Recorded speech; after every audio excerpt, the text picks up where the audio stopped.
태초에 하나님이 천지를 창조하시고 아담과 이브를 만들었습니다. 근데 아담이 이브를 보는데 너무 예쁜 거예요. 첫눈에 싹 반했습니다. 아니 하나님 어떻게 이렇게 이쁘게 만드셨어요? 하나님 그러십니다. 야, 그래야 네가 이브한테 반하지. 그냥 둘이 만나가지고 알콩달콩 행복한 시간을 보내다가 어느 날 또 싸운 겁니다. 한참을 다투고 마음이 상한 아담이 하나님께 찾아왔습니다. 하나님, 아니 왜 이렇게 이브를 답답하게 만드셨어요? 말이 안 통합니다. 속상해 죽겠어요. 왜 이렇게 바보같이 만드셨어요? 아담아, 그래야지 이브가 너 같은 애를 좋아하지 않겠니? 아담이 에덴 동산을 가꾸느라 며칠 동안 밤낮이 아주 바뀌게 힘들게 일을 합니다. 밤이 늦어서 집에 자꾸 들어오니까 이브가 마음이 심란해진 겁니다. 그래서 어느 날 이브가 아담에게 그럽니다. 당신 다른 여자랑 만나다 온 거 아니야? 여기를 둘러봐. 세상에 여자가 너밖에 누가 있니? 근데 마음이 풀리지가 않는 거예요. 계속 투닥투닥거립니다. 아담이 잠들 때까지 옥신각신 말다툼이 계속 되었지요. 겨우 진정시키고 잠이 들었는데 자다 보니 자꾸 옆구리를 누가 쿡쿡 찌르는 거예요. 아담이 깜짝 놀라 깹니다. 가만 보니까 이브가 도끼 눈을 하고 계속 찌르거든요. 아니 왜 자꾸 그래? 갈빗대 세고 있는 중이야. 네, 여기서 웃는 사람이 성경을 아는 사람이죠. 주여. 우리 사람 하나님께서 만드신 창조의 하이라이트입니다. 하나님께서는 창세기 1장을 통해서 하나님의 천지 창조를 보여주시지요. 그 창조의 맨 마지막 날 주님께서 모든 만물을 만들어 놓고 그리고 남자와 여자를 창조하셨다, 그렇게 선포하고 있는 것이지요. 그리고 이 창조를 통하여서 하나님의 신비, 하나님의 축복, 하나님의 사랑을 선포하고 있습니다.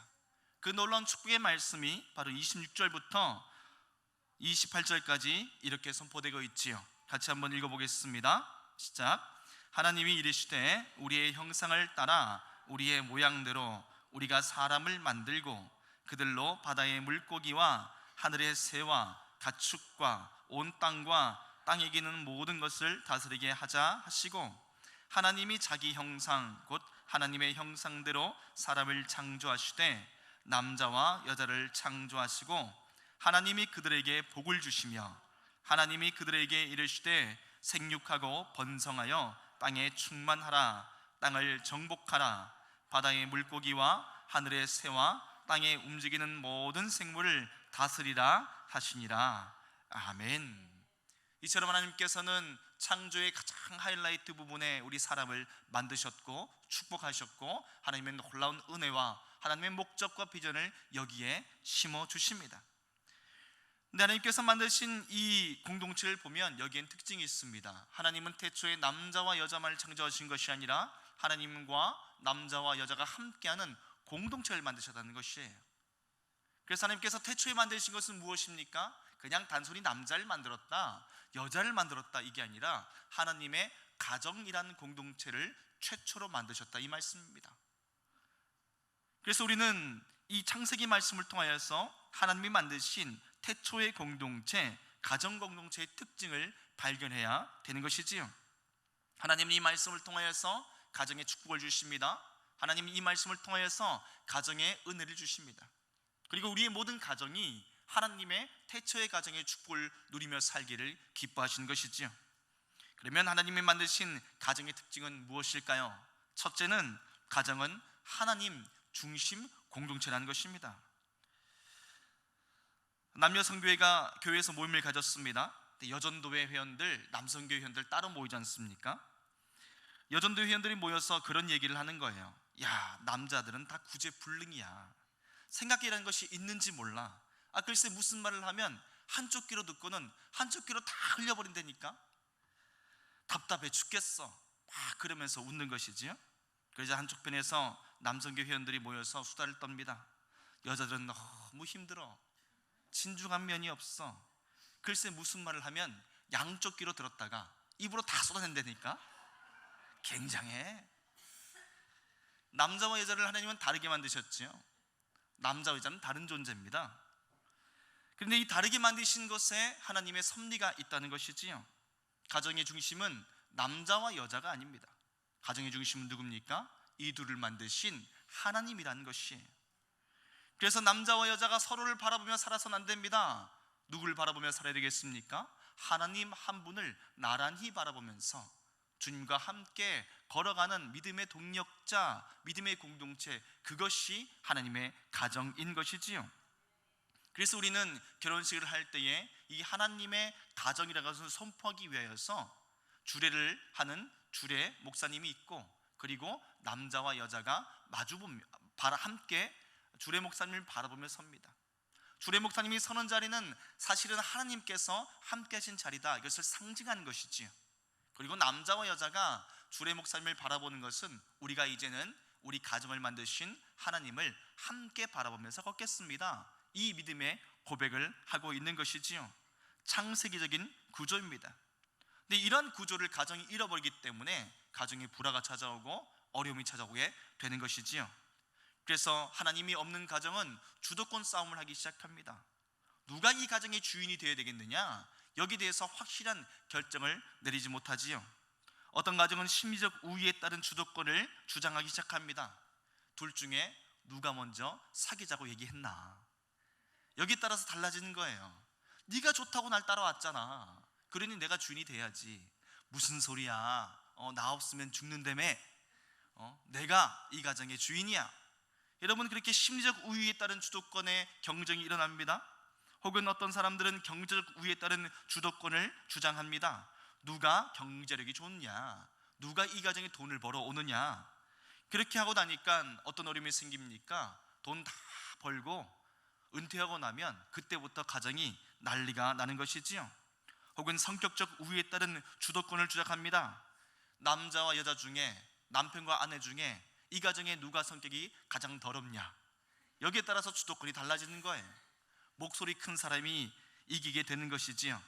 그런데 이게 영원히 갑니까? 그러지 않습니다. 하나님은 참 우리를 신비하게 만드셨어요. 남자와 여자가 세월이 흐르면 호르몬이 바뀌기 시작합니다. 남자는요, 여성 호르몬이 증가하기 시작해요. 그래서 터프가이도 나이 들면 온몸에 털이 빠지기 시작합니다. 목소리도 가늘어지고요. 드라마 보고 눈물이 핑 돌기 시작하면 야, 세월이 흘렀구나, 인정해야 됩니다. 여성은 남성 호르몬이 증가합니다. 팔에 근육이 생기지요. 어느 순간부터 힘이 세집니다. 특별히 성대에 근육이 그렇게 좋아져요. 그뿐입니까? 머리털이 증가합니다. 파마를 한번 하고 나면 사자갈기처럼 역전됩니다. 그러니 성격적 우위가 가정의 주도권이 될 수는 없는 것이지요. 우리의 주권은 어디에 있다는 말씀입니까? 우리 가정의 주도권은 남자도 아니고 여자도 아니고 하나님 아버지께 있다는 것입니다. 그래서 하나님의 가정의 가장 중요한 특징은 우리 가정이 하나님의 주권을 인정하며 살아야 된다는 것이지요. 이 믿음의 가정, 우리의 주권을 하나님께 드린 가정, 그 가정을 주님께서는 축복하신다는 것입니다. 오늘 우리의 가정이 하나님의 주권을 인정하고 선언하는 가정 되기를 축복합니다. 두 번째, 가정은 어떤 특징이 있습니까? 하나님의 축복의 공동체라는 것입니다. 하나님은 가정에게 축복을 주셨습니다. 오늘 말씀해 보니까 하나님께서 말씀하시지요. 하나님이 이르시되 우리의 형상을 따라 우리의 모양대로 우리가 사람을 만들고, 하나님이 가정에 주신 축복은 하나님의 형상의 축복이라는 것입니다. 걸작품, 마스터피스, 최고의 작품이 바로 인간 아니겠습니까? 그래서 지구상의 생명체의 숫자가 무려 875만 종이나 됩니다. 동물만 777만 종이고 유색 생물이 2만 7,500종, 균류가 61만 1,000종, 식물이 29만 8,000종, 원생동물이 3만 6,400종, 고세균류가 455, 박테리아가 9,680종이 삽니다. 이 수많은 생명체가 지구상에 있지만 인간과 같은 생명체는 없습니다. 생명체를 관찰하면 관찰할수록 우리가 발견하는 것은 무엇일까요? 창조의 신비 아니겠습니까? 70억 전 세계 인구 중에 똑같은 사람이 없어요. 닮은 사람, 비슷한 사람은 있지만 하나님은 우리 모두를 각자 개별적으로 특별한 존재로 만들어 주십니다. 이 땅에 생명체를 설명하는 이론이 창조론과 진화론이 있지만 진화만으로는 결코 설명할 수 없는 부분이 너무나 많은 것이 이 지구 아니겠습니까? 우리는 하나님의 계획, 하나님의 섭리, 하나님의 신비하심을 우리 스스로뿐 아니라 온 이 피조물을 통하여서 날마다 발견하게 되는 것이지요. 진화론은 결코 설명할 수 없는 것이 무엇일까요? 긴 세월 동안 종의 변이와 발전이 이루어진다고 하지만 과학적인 관찰은 변화의 양태, 어떻게 변화되는가는 설명할 수 있을지 몰라도 생명의 본질, 왜 이것이 이렇게 생겨났을까? 결코 설명할 수가 없습니다. 오직 우리를 만드신 분 하나님을 만날 때에만 이 생명의 신비를 발견할 수 있게 되는 것이지요. 그래서 창조라는 것은 신비의 영역입니다. 우리는 서로와 서로의 형상 안에서 하나님의 창조의 신비를 발견할 줄로 믿습니다. 남자는 여자 안에서, 여자는 남성 안에서 하나님의 은혜, 하나님의 신비, 다름의 축복을 발견할 수 있어야, 그래야 하나님의 주권을 인정하는 거룩한 복된 가정이 회복되는 것이지요. 그뿐입니까? 하나님은 우리에게도 하나님의 형상의 축복을 심어주셨습니다. 여기 보면 우리가 우리의 형상을 따라 우리의 모양대로 우리가 사람을 만들겠다 말씀하십니다. 여러분, 우리 인간에게도 이런 형상의 축복이 있지 않습니까? 우리를 닮은 존재, 우리의 형상을 닮은 존재, 자녀를 낳는 축복을 주셨습니다. 자녀가 태어나는 그 모습을 보면 누구 닮았어요? 꼭 우리 닮았습니다. 한 어머니가 학생 상담하러 선생님을 만나러 갔습니다. 선생님이 진지하게 물어보지요. 어머니, 사실은 따님이 수업 시간에 무척 산만하고 한눈을 잘 파는데 어머니 그런 문제 눈치채지 못하셨나요? 그러자 어머니가 창 쪽을 가리키면서 선생님에게 이렇게 얘기합니다. 선생님, 그런데 저기 창틀이 알루미늄 창틀인가요? 누구 닮았어요? 자녀는 다 부모 닮았습니다. 여러분, 이 형상의 축복이 우리에게 심어진 거 아니겠습니까? 그런데 문제는 무엇인가 하면 우리가 이 자녀들 안에서 내 형상을 발견하게 되는데 내 형상대로만 키우고 있다는 것입니다. 나를 닮은 자녀로 치기 위해서 애쓰며 살아가지요. 그래서 이 내 형상대로만 키우면 된다는 착각 속에서 살아가는 사람들이 종종 발견됩니다. 나를 닮은 아이, 내가 살던 스타일, 내 생각과 내 가치관대로 키우면 돼. 그래서 항상 자신이 옳다 생각하고 아이들을 자신의 교육 방식으로만 얽매기 시작합니다. 아이들이 그 안에서 상처받고 어려움을 겪고 살아가게 된 것이지요. 혹은 반대로 나를 닮지 않고 나의 희망을 닮은 자녀로 키우기 위한 그런 부모들도 있습니다. 너는 나처럼 살지 마라, 너는 아빠처럼 살지 마라, 너는 엄마처럼 살지 마라. 그렇게 하다 보니까 이상적인 과도한 교육에 아이들을 내몰아가기 시작합니다. 너는 더 배워야 돼, 너는 많이 배워야 돼, 넌 이렇게 살아야 돼, 그래야 나처럼 살지 않지, 더 잘 수 있지. 그런 과도한 이상적인 교육에 아이들이 내몰려 살아가는 것, 오늘의 현실 아닙니까? 혹은 정반대의 사람들도 있지요. 나처럼 살지 마라, 그 마음 때문에 그냥 방치하고 방임하고 살아가는 그런 아이들도 있습니다. 부모가 자녀를 방치하고 방임할 때에 아이들은 사랑받지 못하고 상처받고 살아가게 된 것이지요. 문제점이 어디에 있을까요? 아이들 속에 내 형상만 발견했기 때문에 그렇습니다. 하나님께서는 말씀하시지요. 이 자녀 속에서 누구의 형상이 있습니까? 하나님의 형상이 있습니다.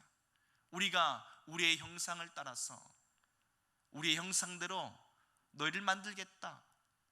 누구에게서부터 시작된 말씀입니까? 하나님으로부터 시작된 말씀입니다.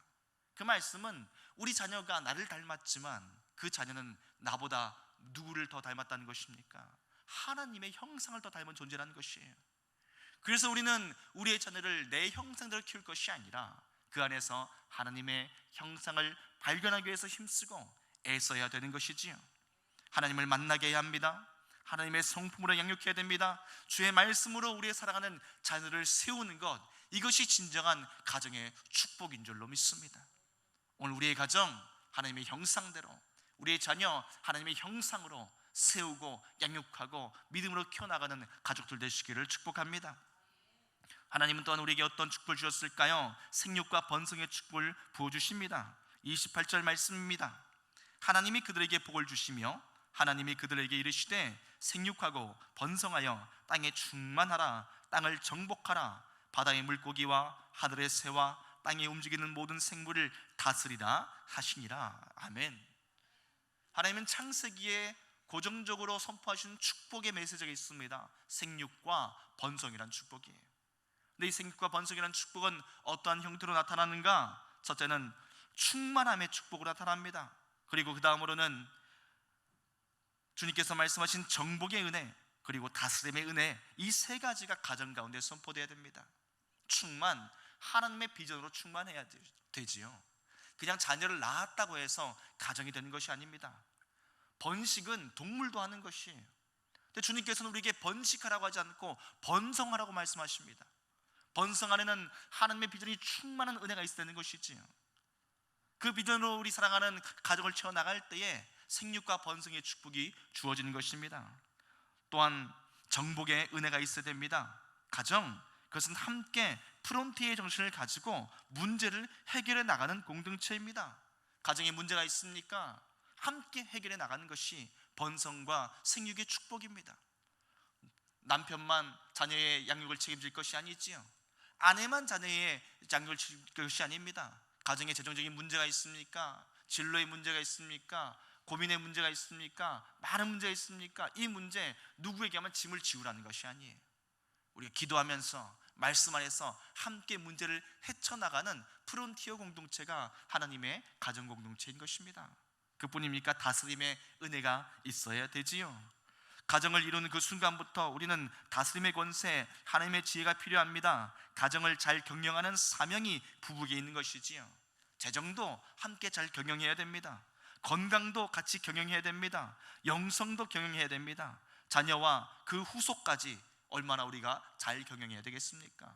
그러므로 우리 손주 키우시는 우리 부모님들 너무 불평하지 마십시오. 끝까지 책임지고 경영하는 책임 경영, 이것이 가정에 주신 축복 아니겠습니까? 그런데 우리가 이 생육과 번성의 비전을 잃어버리고 살아갑니다. 그래서 우리 가정에 하나님의 은혜, 하나님의 축복이 풍성히 부어져야 될 텐데 그 축복을 소망하지 않고 세상적인 것들만 바라고 살아간다는 것이지요. 오늘 그 모든 것들 주님께 내려놓고 우리 가정에 이 생육과 번성의 축복이 채워지기를 주의 이름으로 축원합니다. 그런데 이러한 하나님의 가정, 하나님이 중심되는 공동체, 또 하나님의 비전을 닮아가는 공동체, 그리고 하나님의 생육과 번성이 넘치는 공동체를 세우려면 우리는 어떻게 해야 될까요? 하나님의 창조의 신비 속에서 우리는 이것을 발견해야 됩니다. 하나님의 가정을 세우는 비전, 그것은 하나님의 말씀 안에서 발견할 수 있습니다. 활용 점정이란 말이 있지요. 그것은 가장 중요한 것들을 완성시킬 때, 중요한 일의 마지막 마무리를 해놓을 때 이것을 활용 점정이란 말로 표현합니다. 양날의 장승이라는 사람이 어느 날 용을 그렸는데 기가 막힌 그림을 그렸어요. 근데 눈동자를 그리지 않았습니다. 사람들이 물어보지요. 왜 눈동자를 그리지 않습니까? 그거 그리면 용이 살아서 날아갑니다. 아이고, 웃긴 소리 하지 마세요. 근데 눈에 진짜 눈동자를 그렸더니 용이 날아갔다는 것 아닙니까? 이처럼 활용 점정이란 말은 완전한 것을 회복하는 것, 정말 중요한 것을 완성하는 것을 가리키는 말이지요. 근데 성경 말씀, 이 창세기의 말씀을 읽어보니까 하나님의 천지창조의 완성이 있습니다. 활용 점정의 순간이 있습니다. 그것이 무엇일까요? 남자와 여자를 창조하신 그 창조에서 완성이 되었을까요? 그렇지 않습니다. 2장 1절 말씀에 천지와 만물이 다 이루어지니라 말씀하시고, 그리고 무엇으로 이 창조를 완성하십니까? 주님께서 이 모든 것을 보시고 일곱째 날에 안식하시니라. 천지창조 안에서 창조의 완성이 어디 있다고 말씀하십니까? 하나님의 안식이 이루어질 때에 진정한 창조의 완성이 이루어지게 되는 것이지요. 창조의 활용 점정은 그것은 하나님의 안식입니다. 창조를 창조되게 하는 것은 하나님의 안식이란 말입니다. 인간을 인간되게 하는 것은 하나님의 안식이란 말씀입니다. 우리가 하나님 안에서 참된 안식을 누릴 때에 비로소 하나님의 형상이 회복된다는 말씀이지요. 삶의 기쁨과 사명을 회복하게 된다는 것입니다. 하나님이 주인 되시는 가정의 축복을 누리게 되는 것이지요. 여러분, 요즘은 스마트폰이 생필품 된 시대 아닙니까? 늘 그러다 보니 충전기를 달고 삽니다. 집에도 충전기가 있고, 사무실에도 충전기가 있고, 자동차에도 충전기를 달아놓고, 심지어는 다니면서도 이 휴대용 충전기, 스마트폰 배터리를 들고 다녀요. 그래야지 작동을 하지요. 여러분, 스마트폰이 생필품 하나 유지하기 위해서도 그렇게 충전에 목을 매고 애를 쓰는데, 왜 우리의 가정, 우리의 심령, 우리의 영혼이 충전돼야 하는 것을 모르십니까? 우리의 영혼은 하나님 안에서 충전돼야 됩니다. 그래야지 영혼이 살아나고, 그래야지 가정이 살아나고, 그래야지 비전이 살아나게 되는 것이지요. 근데 사람들이 이 영적 충전을 잘 모릅니다. 그러니 충전하기 위해서 여기저기 산으로 들로 헤매며 다니지요. 이번에도 연휴가 되다 보니까 충전하기 위해서 많이 떠났더라고요. 열심히 그렇게 다니지만 충전되지 않는 우리 영혼의 상태를 발견하지 않습니까? 가족이 아무리 캠핑을 가고 여행을 가고 영화를 보고 밥을 먹어도 하나 되기가 참 힘듭니다. 채워지기가 힘듭니다. 비전이 세워지질 않는다는 것이에요. 그래서 옛 선조들은 가족들이 밥 먹는 공동체, 식사 공동체를 해서 식구라고 불렀습니다. 밥을 같이 먹으면 하나가 되고 충전이 되고 회복된다고 생각한 것이지요. 근데 꼭 그렇지가 않습니다. 그 가정이 누구냐에 따라서 다르지요. 어떤 사람이 한 가정에 갔더니 그 가정 식탁에 식사 예절을 위한 사자성어가 이렇게 붙어 있다고 합니다. 십중무원, 세작 만년. 야, 이게 무슨 뜻입니까? 그러니까 옆에 있는 자녀가 그러지요. 아버지가 늘 하시는 말씀인데, 입 다물고 밥이나 꼭꼭 씹어 먹어, 이런 뜻입니다. 식중무원, 밥 먹을 때 말하지 말고 세작만년, 꼭꼭 씹어 먹으라는 것이지요. 가정이 엄하고 가정이 가부장적이면 아무리 같이 모여서 밥을 먹어도 비전이 흐를 수가 없어요. 혹은 가정의 권위를 잃어버리면 식사 자리가 엉망이 되고 맙니다. 먼저 자기 것 먹느라 정신이 없지요. 늦게 오는 사람은 먹을 것을 챙기지도 못합니다. 그러니 이번에 계란 후라이 누가 먹었냐, 장조림은 누가 다 먹었냐, 서로 싸우기 바쁘지요. 여러분, 우리가 가정의 중심이 되어서 아무리 함께 모여서 식사를 한다고 해서 가정이 가정됩니까? 하나님께서 우리 가정의 주인 되어 주셔서 주의 말씀으로, 주의 은혜로 우리의 영혼이 채워질 때에, 은혜가 채워질 때에, 그때의 가정이 하나 되고 가정이 주님의 은혜의 축복을 누리며 살게 된 줄로 믿습니다. 그러므로 가정이 가정되게 하는 비결은 어디에 있겠습니까? 우리의 창조주 하나님 아버지께서 우리의 주인 되시는 그런 가정을 만드는 것이지요. 하나님은 인자하십니다. 하나님은 사랑이 많으십니다. 하나님은 능력이 많으십니다. 하나님은 우리의 삶에 관심을 가지고 계시고 우리의 모든 문제를 해결해 주시는 분이시지요. 그래서 우리의 가정이 주님 안에서 충만해지고 우리가 예배 가운데 회복될 때에 주님의 가정으로 살아갈 수 있게 되는 줄로 믿습니다. 그러니까 가정이 어디에 힘써야 되겠습니까? 예배에 힘써야 할 줄로 믿습니다. 주님께서 첫날부터 여섯째 날까지 가정을 다 만드시고 일곱 번째 안식하시며 주의 안에 하나 되게 하셨을 때에 영적인 충만감과 은혜가 회복되고 이 가정이 하나님의 가정으로 세워졌습니다. 그런데 이 가정이 깨어진 이유는 무엇일까요? 하나님이 없을 때 죄악이 틈타고 사단이 틈타고 하나님 없이 내 생각대로 내 뜻대로 살겠다 결심했을 그때에 아담과 하와의 가정이 깨어지고 만 것입니다. 오늘 우리 가정의 완성은 어디 있겠습니까? 하나님의 가정이 완성되는 비결은 어디 있겠습니까? 우리가 예배함으로 온 가족이 주님의 은혜로 충만하게 설 때에, 그때에 우리 가정 주님의 복된 가정 될 줄로 믿습니다. 구원은 개인적인 것이지만 구원의 능력은 공동체 가정으로 완성됩니다. 그래서 사도행전 16장 31절은 이렇게 선포하지요. 이르되 주 예수를 믿으라. 그리하면 너와 내 집이 구원을 받으리라. 아멘. 너와 내 집이 구원받는 것, 이게 하나님의 말씀이요 하나님의 비전인 것이지요. 그래서 우리는 자녀에게 무엇을 가르쳐야 될까요? 날마다 하나님의 살아계심을 가르쳐야 됩니다. 하나님이 우리 가정의 주인 되심을 선포하고 우리 부모가 예배자로서 제사장으로 살아가야 될 이 거룩한 사명을 놓치지 말고 살아가야 될 줄로 믿습니다. 오늘 하나님의 가정을 세우는 비결은 하나님이 하나님 되심을 우리 가정에 선포한 것이지요. 그러기 위해서 우리에게 주신 제사장의 사명을 붙드시기를 축복합니다. 잠언 22장 6절은 이렇게 선포합니다. 마땅히 행할 길을 아이에게 가르치라.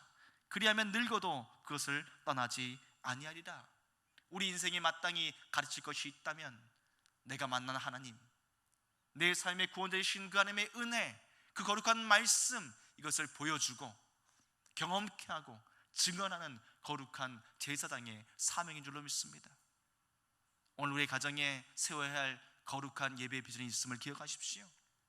진짜 우리가 치러야 될 영적 전투가 있다면 내 가정을 하나님의 가정으로 세워나가는 것입니다. 여러분, 이것이 얼마나 힘들지 몰라요. 이웃에게 복음 증거하는 것은 쉬울지 몰라도 내 가족에게 복음 증거하는 것 정말 어렵습니다. 모르는 사람과 모여서 예배하는 것은 쉬울지 몰라도 내 모든 것을 다 알고 있는 가족과 함께 모여서 주의 말씀을 나누고 간증하고 예수 복음 증거하는 거 얼마나 힘든지 모릅니다. 왜요? 내가 가정에서 예수님 증거하려면 본이 돼야 되거든요. 근데 본이 되기 얼마나 힘듭니까? 그러니 가정에 예배를 세워가는 것만큼 우리에게 정말 영적인 전쟁이 없는 것이지요. 사랑하는 성도 여러분, 5월이 되면 항상 우리가 가정의 달이라는 것을 선포하며 살아갑니다. 무엇이 가정의 달입니까? 부모님께 인사드리고 용돈 주는 것, 아니면 아이들에게 어린이날 선물 주는 것, 그건 잠깐이에요. 진짜 가정의 달은 가정의 주인 되신 주님 앞에 우리가 자손들이 모여서 하나님을 하나님 되시게, 예배를 예배되게, 이 가정을 교회되게, 교회를 가정되게 세우는 거룩한 비전을 이루어갈 때 이루어지는 축복인 줄로 믿습니다. 오늘 우리에게 주신 거룩한 가정의 비전을 기억하시길 바랍니다. 밀레는 만종이라는 유명한 그림을 그립니다. 이 그림이 얼마나 유명한지 레오나르도 다빈치가 그린 최후의 만찬이라는 작품과 함께 전 세계 최고의 작품으로 손꼽히고 있습니다. 근데 이 평범한 작품이 세계 최고의 걸작이라고 손꼽히는 이유가 있어요. 첫 번째는 일의 요소가 있다는 것입니다. 이 그림에 보면 두 부부가 밭에서 일하고 있는 모습이 그려집니다. 게으른 사람의 가정에는 궁핍이 임하고 부지런한 자의 가정에는 부유가 임한다. 뿌림이 없이는 거두는 것이 없고 노력 없이는 성공이 없으며 수고가 없이는 가정에 영광이 있을 수 없다. 이 정말 기초적인 진리가 작품 안에 드러나고 있는 것이지요. 두 번째는 사랑의 요소가 있습니다. 그림 속에 두 부부가 마주보고 있는 모습이 그렇게 정도할 수가 없지요. 행복한 가정을 위해서 꼭 필요한 것이 있다면 사랑이라는 말입니다. 사랑은 물질만으로 만족할 수가 없지요. 사람은 물질이 아닌 사랑을 통하여서 온전한 행복을 누릴 수 있게 되는 것입니다. 그런데 이 두 가지보다 더 중요한 것이 있습니다. 이 두 가지를 완성시키는 세 번째 중요한 특징이 있습니다. 바로 믿음의 요소라는 것이지요. 이 두 부부가 밭에서 일을 하다가 멀리서 종소리를 듣습니다. 이 종소리를 듣자 둘이 함께 손을 모아서 하나님께 하루의 모든 삶을 올려드리며 감사 기도를 드리고 있습니다. 그리고 주님 앞에 내일 또 진행될 내 미래를 위해서, 가족을 위해서 진실되게 기도하고 있습니다. 이 행복한 가정을 위해서 정말 중요한 것이 있다면 바로 이 믿음이라는 것입니다. 신앙이라는 것입니다. 이 세 가지 일과 사랑과 그것을 온전케 하는 믿음이 있기 때문에 이 작품이 세계에서 손꼽히는 작품이 된 것이지요. 하나님은 우리의 가정을 거룩한 작품된 가정으로 만드셨습니다. 오늘 우리의 가정에도 온전한 예배가 선포되기를 소망합니다. 다시 한번 예배 자리로 나가십시오. 다시 한번 우리 가정에 예배의 기도를 심으십시오. 우리 가족들이 함께 모여서 모이는 그 자리에 하나님의 주권을 선포하고 예배하십시오. 이 거룩한 예배로 주님의 은혜를 선포해 나갈 때에 주께서 안식으로 창조를 완성하신 것처럼 우리 가정을 주님의 가정으로 완성시켜 주실 줄로 믿습니다. 이 믿음으로 하나님의 거룩한 가정을 세워가시는 우리 분당제의 모든 가족 공동체 되시기를 주의 이름으로 축원합니다. 사랑과 은혜의 아버지, 오늘도 우리를 주님의 거룩한 가정으로 불러주시니 감사합니다. 오늘 우리의 가정 하나님의 형상 닮은 축복을 누리며 살기를 소망합니다. 우리의 가정 안에서 하나님의 비전을 날마다 발견하기를 소망합니다. 우리의 가정이 주님 안에서 완성되기를 원합니다. 주님, 우리의 가정의 주인 되어 주옵소서. 우리 가정을 인도하여 주옵소서. 우리 가정을 예배의 처소로 삼고 다시금 주 앞에 예배를 결단하는 모든 가정에 성령님 기름 부어 주셔서 하나님이 이끄시는 하나님의 가정의 축복을 누리며 살 수 있도록 역사하여 주시옵소서. 감사드리며 예수님의 거룩하신 이름으로 기도합니다. 아멘.